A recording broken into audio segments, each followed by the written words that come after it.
We're celebrating Book Day on Decry. Good morning, and I want to begin with something personal. When was the last time you got lost in a book? Not because you had to pass an exam, but because you just couldn't put it down.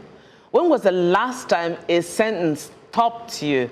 Because for many Nigerians, books were once escape routes. At least for me, they were portals, they were therapy, they were rebellion. But today, for too many families, books feel like luxury items. In an economy where survival comes first, imagination is becoming optional. And in the middle of the rising costs, shrinking attention spans, and a viral debate about piracy and access to African classics, we are asking something bigger than who is right. Are we losing our reading culture slowly? And if we are, who fights for it? But first, with reports of domestic violence on the rise in parts of Abia State, stakeholders are urging families to find better ways to resolve conflicts to prevent escalation. Now, recently, 2 cases of domestic violence in Umuahia and Ohafia resulted in fatalities, claiming 2 lives. News Central's Chinwe Ugele reports on factors that many or may be contributing to these incidents. According to research, domestic violence rarely happens suddenly. It often starts small, escalates over time, and can end in fatalities. Sometimes it's not intentional. You know, husbands and wives quarrel. Children and their parents quarrel. You know, but some of them take it too far. Some elders believe inadequate training or understanding between partners can lead to violence in the home. She feels it started from far, far, far behind, from our ancestors who breed girls to be wives, to be good wives, to be this. But we forget to talk about the boys, we forget to train the boys who will be somebody's husband. Recently, an immigration officer, Chidebere James of Umuahia, was reportedly killed by his wife at their home in Umuahia village, Umuahia North local government area. Days later, a nurse, Sophie Chika, was allegedly beaten to death by her living partner, Edward Okore, in Okagwe, Ohafia local government area of Abia State. Although Chidebere's family declined to comment, his wife, now in police custody, is alleged to have acted in self-defense during a physical altercation with her husband. Some say urgent intervention is needed to curb the trend. It's a matter of concern. And I hope that the government will be able to develop some program whereby this can be handled. Activists blame domestic violence on a lack of understanding between couples. When you look at the situation that led to the domestic violence, you realize that these are things that if the couple or the persons involved had an understanding or the wisdom to handle it, it wouldn't have even happened. In most cases, the issue of pride and ego comes into play. The man wants to show he's the head of the house. The woman wants to show, I am the one provided. Locals say that in situations like this, everyone in the family ends up a loser. So everybody could be a victim. You cannot establish that the women are usually, though in most cases we'll describe women as the most vulnerable, but I think the women are even beginning to become more hostile than the men. Female wife or children, they suffer most. Police public relations officer in the state, Maureen Chinaka, confirmed the arrests of both suspects, who will be charged to court upon completion of investigations. Community members continue to urge families to handle disagreements peacefully to prevent further tragedies. In Abia, for News Central, Chinwe Ugele. All right, well, that was the package. Wow. You know, I find it difficult to understand, you know, how violence creeps into a home. Yeah. Probably because I'm not from a violent home. Yeah. So, you know, it's not something that comes easily. But for a lot of people, they actually seem to believe that without violence, it doesn't show that, you know, you're passing a message across, and it doesn't show that you love them. Honestly, I wouldn't lie. Me too, I always say that I'm very grateful that I have never experienced domestic violence. I don't mean the physical one. And I've never met anyone who has treated me that way. So sometimes it's mind-boggling that a man would take a feast to someone he claims to love, even a woman taking a feast to a man. I just think that this thing is like an endemic thing because it has become like commonplace now. If we look at a home now, before you count maybe 10 homes, there'll be violence in 4. Yeah. And you know that children are growing up within this home, that for people like me and Dashin and probably Catherine, it's still alien to us, but to them, it's a culture. Yeah. And you know, culture and tradition, just as we are still fighting some, that is how some of them form this behavior. Yes. That when they grow, you saying they should not be violent towards another person, they don't understand it. It's like, how do I pass my displeasure? You don't have to come to feast or kill someone for you to be able to realize that you are hurting them. When you don't lack the words to say actually communicate and sit down and say, listen, no matter how weird or uncomfortable it tumbles out of your mouth, say something. Yeah. Just say it. Everything doesn't have to come down to fisticuffs. And I remember when my kids were a lot younger, they had a classmate whose specialty was to come to the teacher every morning and said, Miss somebody, my daddy blew my mommy today. And she landed on the sofa and she was crying. Right. And it is true because the mom was my friend and she reached out to me to ask me what steps she could take at the time. Meanwhile, if you see her, you would never think that she was undergoing that because she always had a smile on her face. But she had 5 children. So you could imagine what, and this was the first son talking about this. So, do you know, she had to flee for her life. She went to Canada with the kids. Wow. And later the man passed away. But imagine having to teach the child to unlearn what he learned because that's what he was exposed to. So a lot of times we think that, oh, children will shake it off. They don't. Actually, boys. Not. It's really crazy because, like Lolo has actually said, it is happening a lot now. And it's not just the women who are violent to the men, the men who are violent. That's why I said both ways. It goes both ways. But for the most part, you know, a lot of people actually advise you to, you know, instead of keeping things in, let it out. Say it. If someone hurts you, talk about it. But you see, that's the thing. What will people, you say speak out. What will he say? He trivializes how I feel. She trivializes how I feel. So it makes them smaller. And then you talk to people who are elders in the family. And they the tell elders you in the family are telling you, it's your cross. Hold it. Hold it. You know, just keep it in. It's not good for people outside to And that's what I'm even saying. A lot of times, when you now see women that don't speak out, trust me, it goes beyond them not wanting to. Sometimes some of them, you know, there's a way you are in an abusive relationship that you start to internalize everything. And sometimes you have blamed yourself so much that you have believed you need to think that you're the problem. Yes, that you'll be looking for ways to work on yourself, that what can I do to make this man be more favorable towards me? That is what fuels their waking and their sleeping moments. That they don't know that this abuse should not be allowed. Because what it causes more harm than good. If this continues day in, day out, your children are watching it. And before you know it, I told you the story of somebody's aunt that they said the man, I found it so crazy. They say he loves his wife, so they say he will beat her morning and night and come back and beg her, buy her things, this and that. They said one day she ran away to her parents. She stayed there for like 7 days. They said for 7 days, this man did not leave the front of the parents' house. No, that he was crying. And then when she comes back, he goes back to status quo. Of course. You can imagine. And she died in his arms because he pushed her down the stairs one morning. And she bled to death. But the ironic thing is that, you know, they said the man never remarried. So he never remarried. Why didn't he remarry? You know, you keep managing. I'm sorry, I have someone close to me who, while she was married, this guy beat her. He wasn't taking care of her. She had to resort to, you know, selling meat in the market. She became a butcher, and this is a learned person. He wouldn't allow her work. He wouldn't allow her to do anything. He trampled on her so badly. He beat her up. In fact, you know, there's a thing such as, you know, rape in marriage. Of course. He will do that to her as well, right?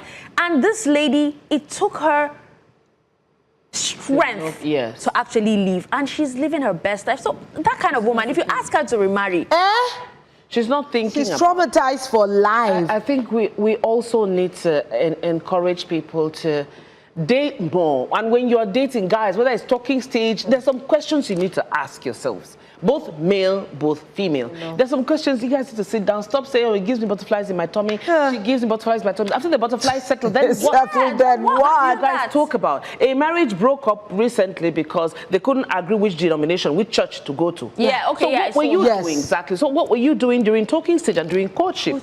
Talking stage, you know, many people now, they've turned dating into content. Hey. So they're just making light of something that is your life. They just have fun. Most of them don't talk. They have fun. They just have fun and they go to the best places to eat. I tell people, I say, hey, don't just look at the person like this. Look how the person treats other people around you. He's so quick to snap at his colleagues, his family. I know somebody that shouted at his mother. Oh, remember that man I dated? Oh my God, I went with him to the east because he's from Port Harcourt. Yes, you said. And I saw the way he talked to his mother. The woman was in morbid fear because it was their first son. I knew that. What do you classify, you know, people, or let's just say women, who feel that if, you know, there's no violence or if there's no beating in the marriage, then there's no love? That's how they grew up. It was a culture they knew. Yes, because if you ask those women, something broke in them for a long time. Maybe their parents, they grew up in a home where the mother is beaten by the father regularly. And of course, after some time, they see love between them again and camaraderie. So they just assume that, okay, and the mother will even train you that anytime you do something and your husband corrects you, you take it in love. Yes. When somebody says, so you see it like it's part of it. And you find a lot of men, you know, flogging the woman like it's their children, like trying to correct them. Even my kids, I can count how many times I flogged them on my fingers. And it's so... You see, it's communication. It's you have far in between. The talk, no matter how uncomfortable it is. I'm a big talker. Didn't you hear them? They say she talks a lot. I'm a big talker. I will let you know if you like tune out, and I know when to tune out. I say, hey, tune back in. You will need to tune back in, because there will come a time in your life you will remember. You will remember, because you need to say and show it. Don't just talk and do. Show them the example of, you need to, words never finish in this life. You need to use words to communicate exactly how you feel. If we keep talking about domestic violence, trust me, I don't think it's going to be off our table in a very, very long time. But we have to move on. Our Google Drive with over 200 African books, is that a gift or theft? Is publishing in Nigeria profitable? Or is it powered by passion and side hustles? Can you actually build wealth from words in the country? After the break, we'll be joined by a storyteller who lives at the intersection of Nollywood and movies, Tomilola Adeyemo. Please stay with us while we get into this conversation. We'll be back. You're welcome back to Decry on World Book Day, which isn't just about celebrating authors. It's about protecting imagination. Nigeria is not small in literature. We gave the world Chinua Achebe, who reshaped how Africa was seen. We gave the world Wole Soyinka, the first African Nobel laureate in literature. We gave the world Buchi Emecheta, who wrote African Womanhood before the world was ready. And then there is Chimamanda Ngozi Adichie. There's Decry. We are literary giants. So why does reading now feel fragile? Libraries have disappeared, books are expensive, young people are consuming more content than ever, but fewer long-form stories. Are we raising the next Achebe, or are we raising a generation that scrolls but doesn't sit with words? That tensions exploded recently when a Google Drive containing over 200 African classics went viral, like Lolo said. Some called it liberation, others called it theft. And this is where we bring in our guest, who's an author, a content producer who grew up in Ibadan, where her love for stories began among books, films, and old music. She's carved a path in Nollywood. She's worked on hit TV shows, documentaries, and even Nigeria's first feature-length animation. Not content with telling stories on screen, she turned to writing, bringing Lagos to life with her debut novel, a very giddy Christmas, followed by a Nollywood Christmas. So her work blends romance, humor, and everyday Nigerian life, capturing the heartbeats, the dreams, and the struggles of contemporary Nigerians. Tomilola Adeyemo, welcome to Jasiri. Very unassuming. Yeah, I was just going to say all this in this beautiful package, okay. When it says small pepper. I tell you. Tomi, welcome to Jasiri. Thank you so much. It's really nice to be here. It's nice to have you here. You're wonderful women. I've watched your works individually. Oh. I've been watching, I started watching you when I was a teenager in Ibadan. You're kidding Catherine, me. you're old. Yes. So yeah, thank you so much. It's so nice to be in the company of beautiful, you're very welcome. brilliant women. Oh my God, we'll talk about your earrings when we're done. All right, now, Tomilola, when you look at Nigeria now, honestly, would you actually classify us as a reading nation? I really don't think so. I don't think that we have stopped reading. Especially because you're not trying to limit reading to something. For like a lot of people, when they talk about books, they're just talking about, literary fiction. But, just recently, I think a few days ago, Open Country Mag and Roving Heights is Nigeria's largest chain of bookstores. And they have this 100 best-selling list that they publish every year. I think this is maybe the 3rd or 4th year, I'm not sure. And that list came out a few days ago for 2025. And you can see the diverse books, texts that people actually read. The best-selling book last year was Femi Otedola's book, yes, and then the next one was Dream Count. And I think that the 3rd one was a romance book by a romance novelist, actually, as well. So you see diverse books, you see critically acclaimed books, you see commercial fiction, and all of that. So I don't think that people have necessarily stopped reading. If you ask it that way. Yeah. Yes, I don't think that has stopped. However, I do think, which is what probably led to the conversation that erupted on social media some days ago, I do think that reading certain things, maybe classics or books, affordability, accessibility, all of that over the years have impacted the reading culture around here. And then, I was watching, part of the show earlier while I was in the lounge, and I saw you guys talking about how young people are more drawn towards, making content now. Yeah, so there's social media and all of that is fighting with... Yeah, reading. Anyway, all that, yeah. Thank you, Tomilola. As young Nigerians, are they reading less or they're just reading differently? I think I think it's reading differently, actually. I think they're more diverse. So, for instance, right, the genre I write in my 2 books that are out, it's in romance. Aww. And I write, so far, I've only written Christmas books. And the first year, the first one came out as a debut author. I'd written indie ebooks and all that. And the book was my first. And he went on number 60-something on 100 best-selling list. And this last list, the first one, leapt to number 12. Wow. So I haven't read it. Would rectify that. So people are actually, which is why I said it's more diverse, it's more different. People are picking different types of books to read. But of course, we still have to acknowledge the fact that there are more distractions now. And with the thou which shall not be named AI, people are, perhaps maybe a bit lazy.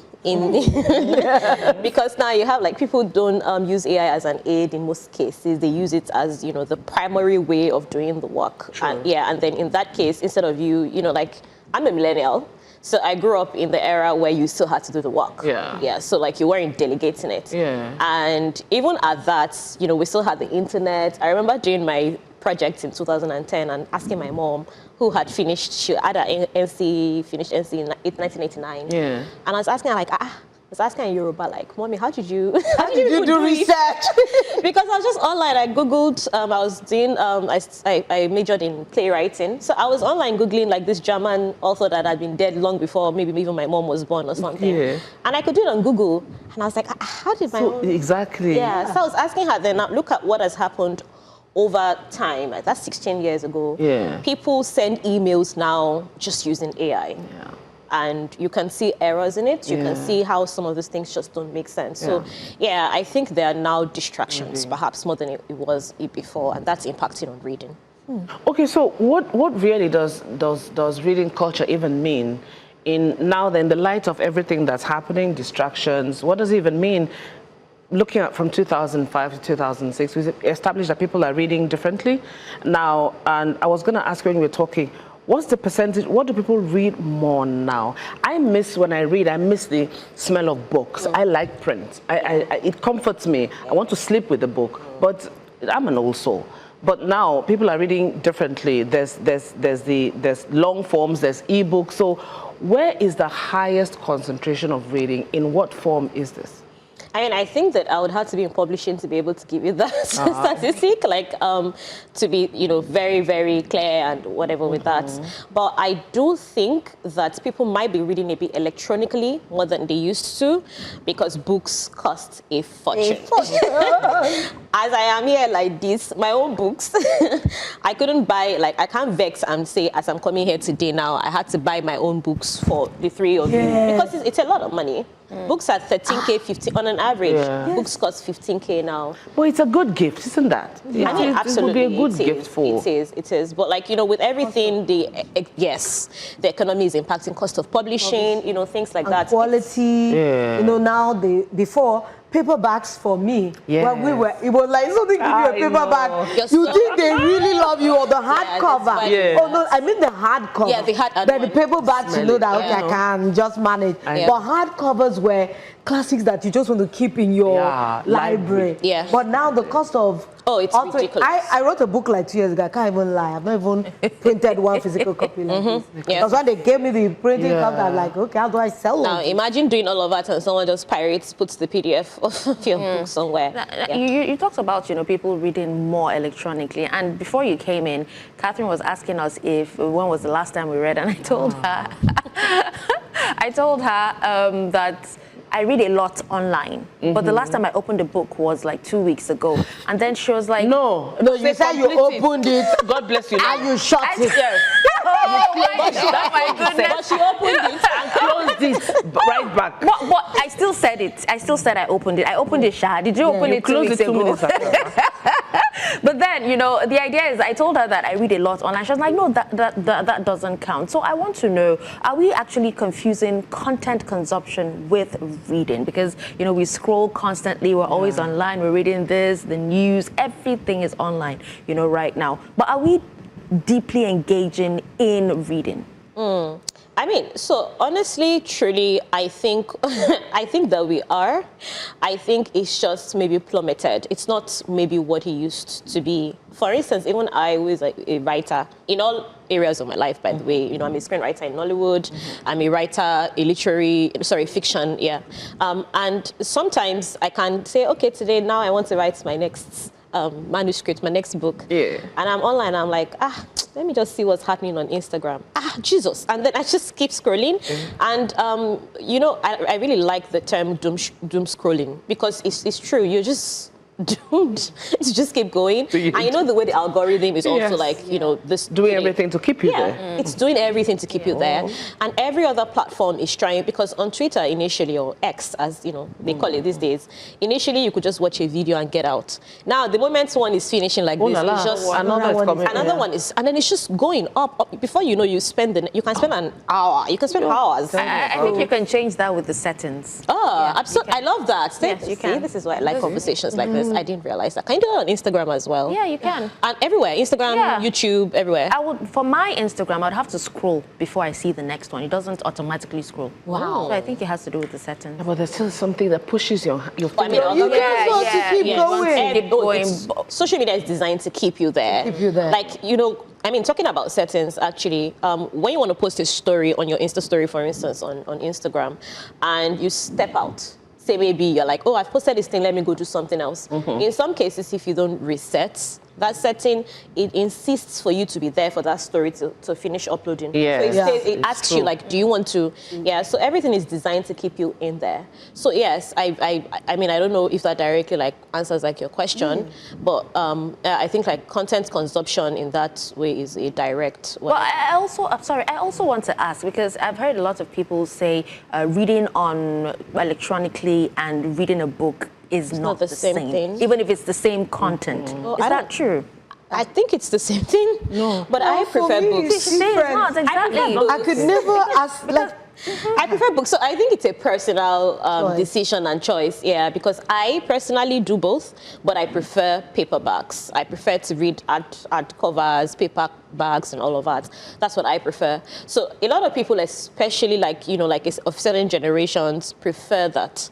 So, and I always say, like, for us millennials, we're like that intersection in between, you know, as we're growing older, as blogging, social media, everything was coming to play and all that. So for some of us, we have a different preference, understanding for some of these things. So I definitely prefer paperbacks. I do too. But yeah, I also do read electronic. So I love paperbacks. Yeah. Not anybody can tell me. But now, a few days ago, a Google Drive containing over 200 classic African novels was shared online. It sparked debate across the country. Some saw it as a gift to readers, others saw it as theft from the very writers who built this legacy. This tension lies at the heart of what we're talking about today. How do we honor our writers and also make African literature accessible to the people who love it?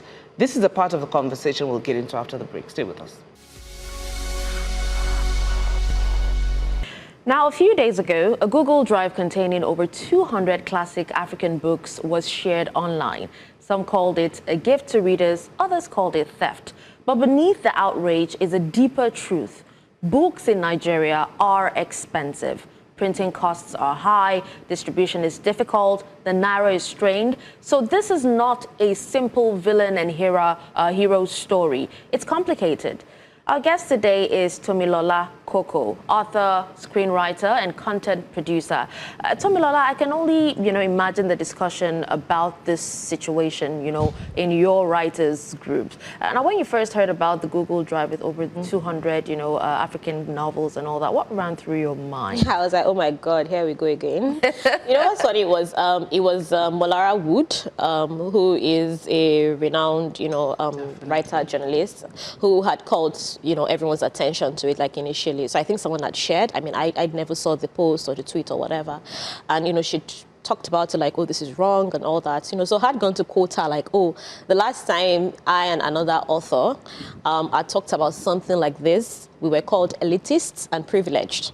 And, people came, oh my God, they were calling me foolish, that you are blinded by your privilege and all that. So obviously, when I first heard that, I thought, and I think the conversation, as you said, was deeper than that. It's not like in black and white. Yes, there are lack of access to books. Increasingly, in fact, it's actually sad how the average person does not have access to books. And, we all know what we say, when you read, what your mind becomes and all of that. So that's actually affecting people's access to knowledge. Like what to ingest and all that. So we want to have a conversation about like electronic whatever, about books and all of that. But people don't even get these books to read. And some of these classics are some of the things that we read maybe while we're in secondary school or, at the university, and people don't have access to that anymore. But I think what the conversation then became was how some people seemed to want to normalize piracy. So like, okay, so how else are we supposed to get these books? Yeah. So, and then, the conversation then becomes, the fact that there is no access, or that we need to have the very important, that's the most important conversation in the room, how the government can step in and make these books accessible, make them, maybe cheaper, I don't know, open up the libraries, put some money in there. We all know how education has become really bad. So it became that in itself, really. But to be able to have that conversation, you have to be able to acknowledge that piracy in itself, in its entirety, it's bad, it's theft. I'm wondering that if somebody is releasing somebody's books, whose works are they? Do they have right to release it?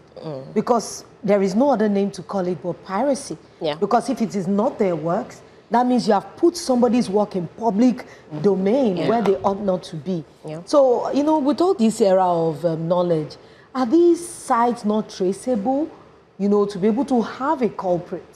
Because if you don't hold somebody accountable, now, I can't lie to you, there is no classic Hollywood film that there are some sites that you won't find them.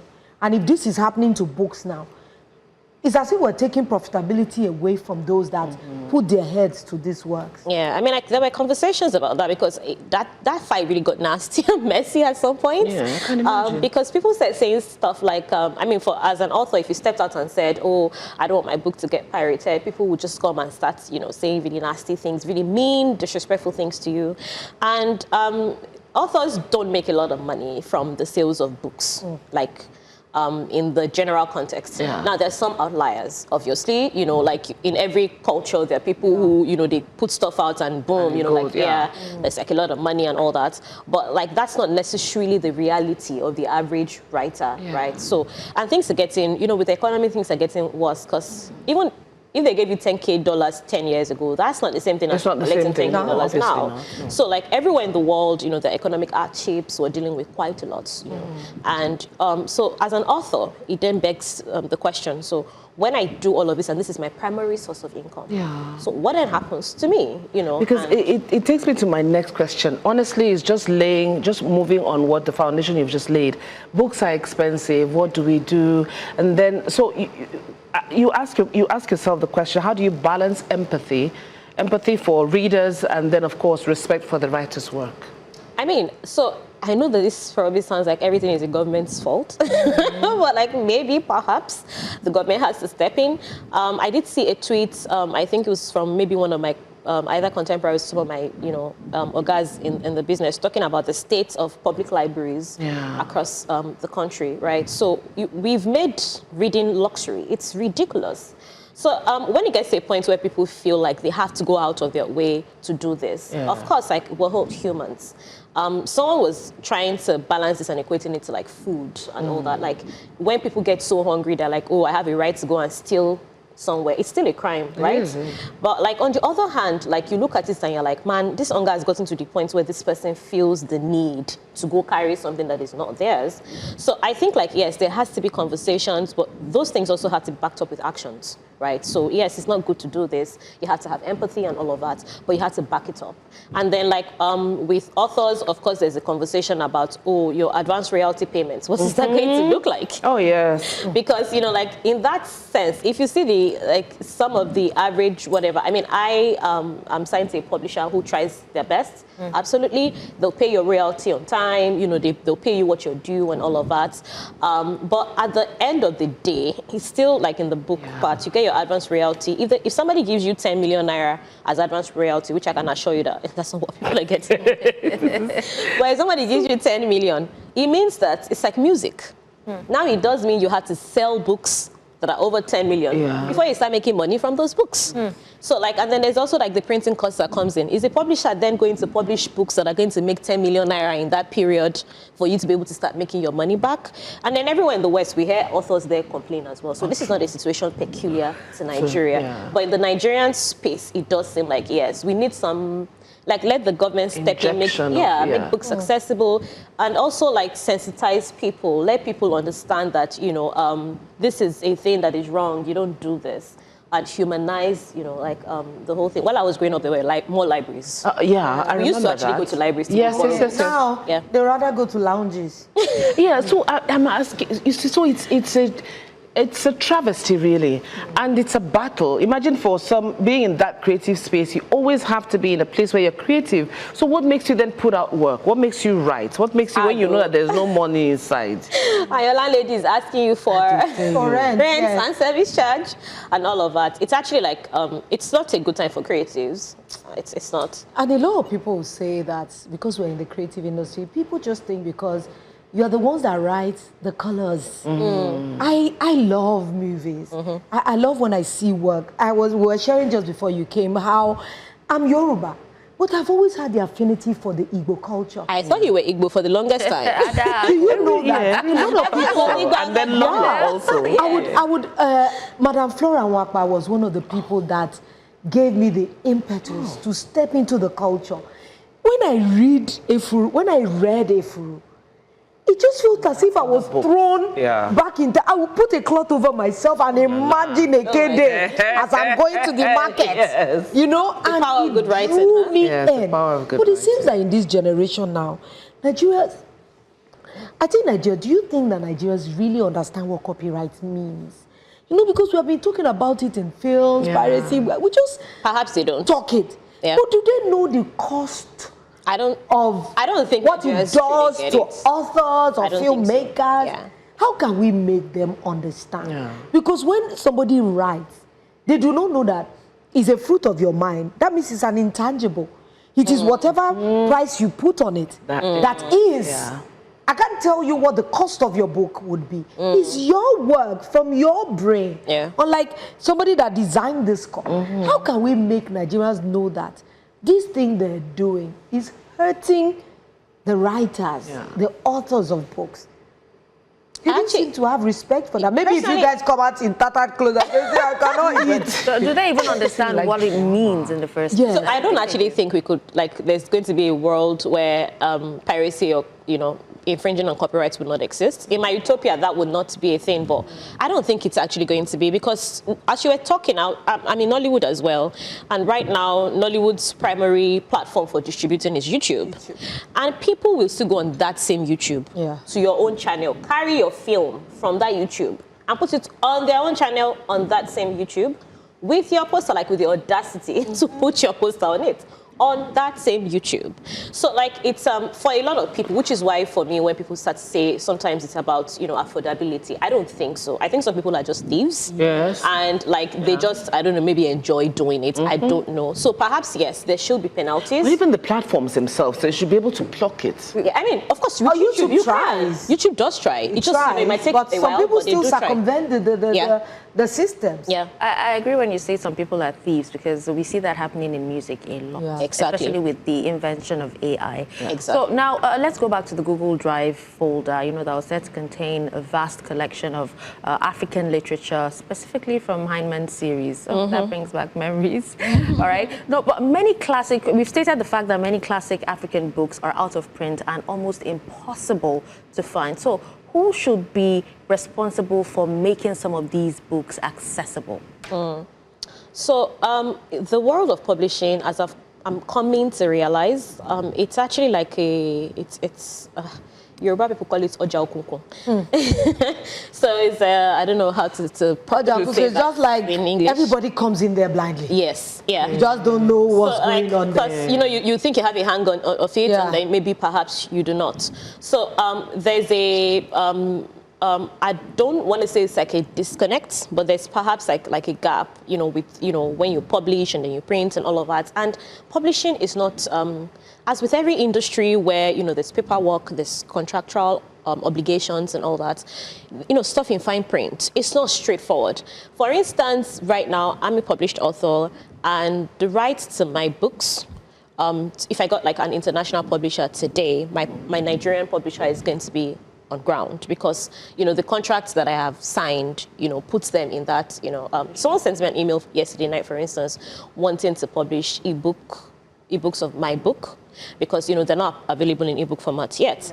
And I had to say to them that I would really like to explore this. Unfortunately, I already signed, or fortunately, I mean, I don't know, for my publisher says, what do you mean, unfortunately? But I already signed that contract to say these guys are the ones who have the rights to actually do this. So with those books, we don't know where the contractual obligations are at this point. We don't know what is being said. We don't know, so because some of those books are, there's also the copyright law that after some years, the book is now in public domain. Anyone can go and do whatever and everything. So the lines get blurry from there. So I don't know with, I was looking that up, Heineman, and when I was looking at the writer's series, and it was for like decades, many decades. And some of those publishers have changed name because they've been acquired by one other person.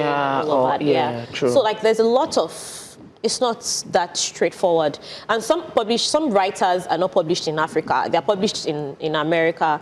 And to have those books be here is a distribution conversation. It's not that your book is out in America as a Nigerian author does not mean it's automatically out in Nigeria.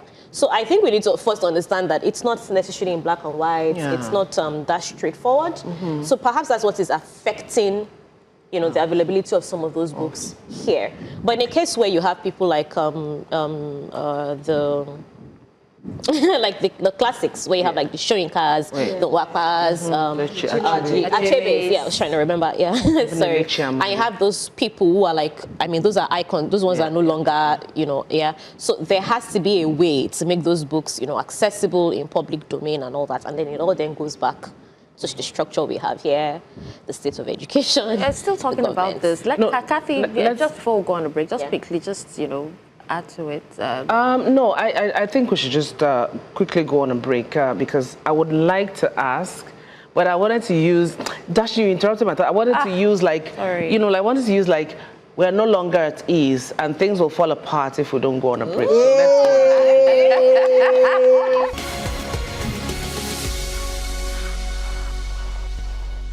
Welcome. We're discussing books today. Many young Nigerians want to write. They have stories. They have a voice, but they also have rent to pay. Tomilola Coco has published 2 novels. She understands the excitement of holding your book and the anxiety of selling it. Yeah, but to be honest, you know, is publishing in Nigeria, is it financially sustainable? Or do most writers survive on hope and side hustles, or I should just rephrase and say vibes and inshallah?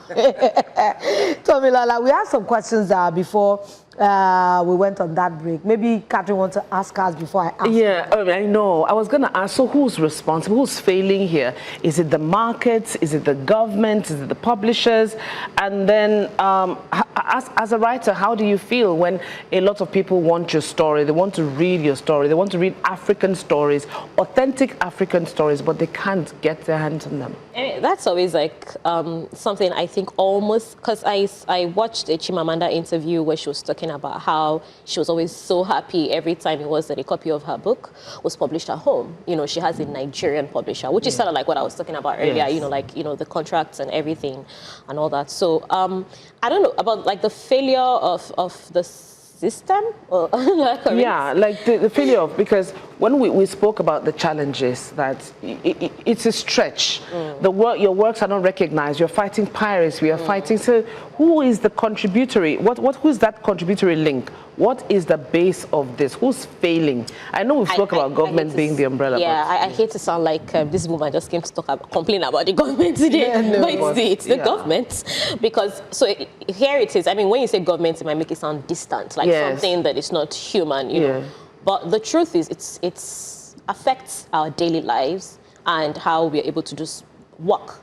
As creatives, like, you need a level of comfort. And by that, I don't mean that you're making all the money in the world and all that. I'm saying there's lights. You want to type, you have charged to your laptop. You know, you can link the internet. Sometimes, like, internet is so expensive, the average person can't do that. I'm writing a lot of times and I'm like, what does this even mean? Let me just do a quick check. And then I go online and then I Google that and I quickly see. So imagine in a case where you cannot afford internet, or then maybe as you are typing, you know, they just carry lights. And then you're like, and maybe perhaps you haven't made, because, you know, creatives, and when they're coming up and now they're struggling, you haven't made enough money to say, let me go and afford my generator. Do you even have generator? Can you even afford a generator now? When I was starting out in my career, like a little over a decade ago, things were a bit easier and cheaper than they are now.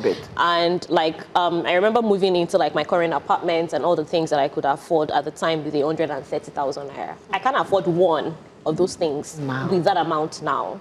So like, imagine people who are younger creatives who are coming up. Imagine what they have to deal with. And then there are deadlines, there are things you have to do. Don't be person who don't chop when they get inspiration. And they tell you. Why is your inspiration? It's just... It now translates, in fact, it translates into Lolo's question. Because I was going to ask you that, how are you surviving? Because if it's just about you being an author stricto sensu, you don't do any other thing, this is the only job you have. And I mean, let's not even say you are writing for Nollywood. You are a book author. You write feature, you write only fiction.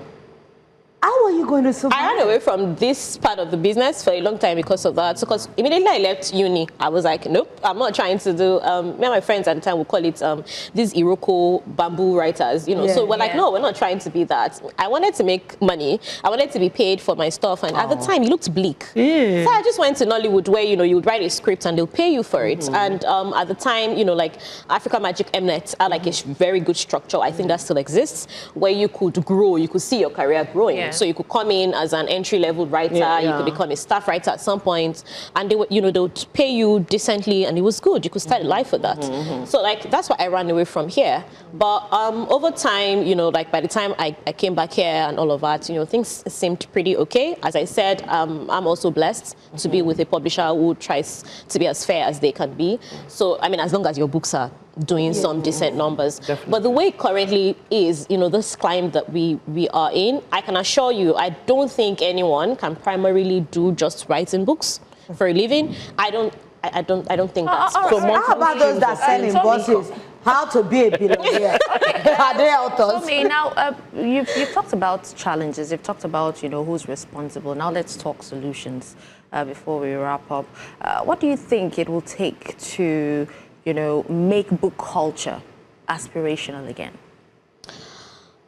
So questions like this, I always feel like I don't know how to answer them, because I feel like there isn't one way to it, and that to acknowledge and to begin to answer that question, to begin to answer the question, you have to acknowledge the reading isn't one-dimensional. True. And that you don't say that, oh, you're reading this genre, so it does not count as reading, which you hear like quite a lot. So in my own case, obviously because I'm a creative through and through, I didn't come from any other industry. I've always been here. This is what I studied. And I was blessed to also come up and be inspired and influenced and motivated by, my guys in the business who are people who also came from that space. So like it was easy to come into it and be able to do all this.